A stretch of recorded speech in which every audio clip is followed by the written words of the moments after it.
the way two people can live the exact same experience and have a completely different memory of the way it went down.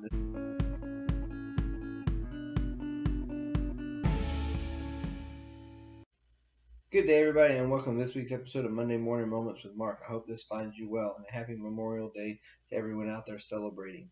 And I hope you remember why we have this holiday.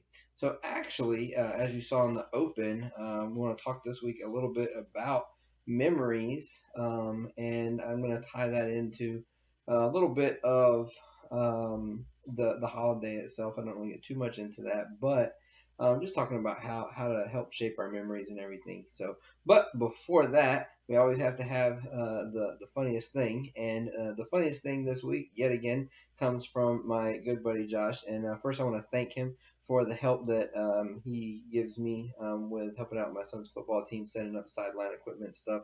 It's our little piece of volunteering. And as he and I were on the way to the game last week, he's currently staying at a veterans facility, and he has to sign out. And I said, "What did you write on there?" And he wrote volunteer work. And I said, "Most people volunteer at the homeless shelter, not from the homeless shelter." So we laughed about that, as we always do.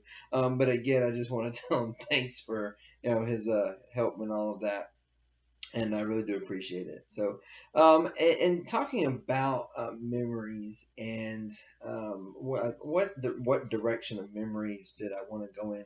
I've been kind of crafting this for a while. It's kind of an extension of the previous episodes I did on perspective and shaping your perspective. And this is just another thought that I had following that episode of there's the way two people can live the exact same experience and have a completely different memory of the way it went down. This is very true. My wife will talk about situations, and I'm like, "Are you sure I was there? Like, that's not the way I remember." Like, this, what mattered to you in the moment and what parts were retained in your brain is very can be very different for two people, even though they were in the exact same experience at the same time.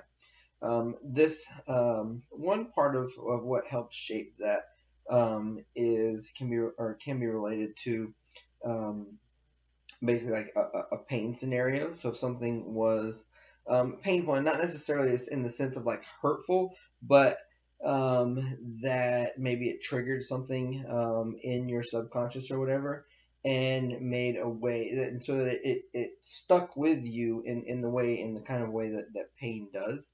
Pain can cause a memory that way. So that's what breaks your awareness, and what causes that memory to be associated with that. The other side of that is the awareness that I just talked about, and being aware in the moment of the joyous occasion, finding joy in the moment, so that you're basically creating the memory the way you want it to be made. And this is, to me, the essence of the Memorial Day holiday, because I have friends and service members and Marines that are no longer with us, and I choose to yes, remember their service, but also remember the good times that I had with them. It's not any kind of a bad memory. It's not a negative thing. It's remembering um, like I said, the good times that we had together. Even if they were just fleeting moments, trying to attach my memory of them back to a positive experience. And I think that really comes from focusing on those things in the moment.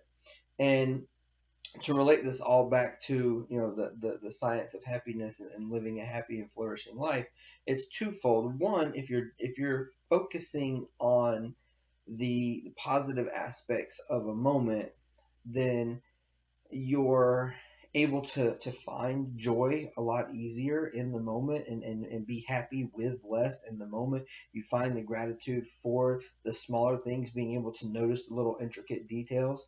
And then you're actually future projecting your own happiness, because when you reflect back on that, or when you're reminded, something triggers that memory in your brain. You're like, oh wow, man, that reminds me of.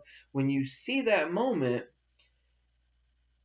it brings back a flurry of positive feelings, because that's what you associated it with when you cataloged it in your brain. So a way to make your future self happy, and protect your future happiness, is to build those positive, joyous moments, as you're going along. So it's very easy to get caught up in the painful aspects of something, or the negative aspects of things, because a lot of times the negative aspects of a moment do create painful experiences. But choosing not to make that the important piece. And I'm not telling you not to acknowledge it, because if it sucks, it sucks. But choosing to put the focus, emphasis, and memory on, okay, what was good about this, even if it's just a lesson learned. Focusing on the good is what protects that positive memory going forward. So take some time this week to honor your own memories, reflect back on them, and even kind of spend some time embracing negative ones, and think, why do I have a negative memory of that? What can I do to change that perspective that I had of that? And also be consciously aware of the moments that you're having, and how you're choosing to catalog your memories, because I promise you they will have an impact later on in life. Have a great week.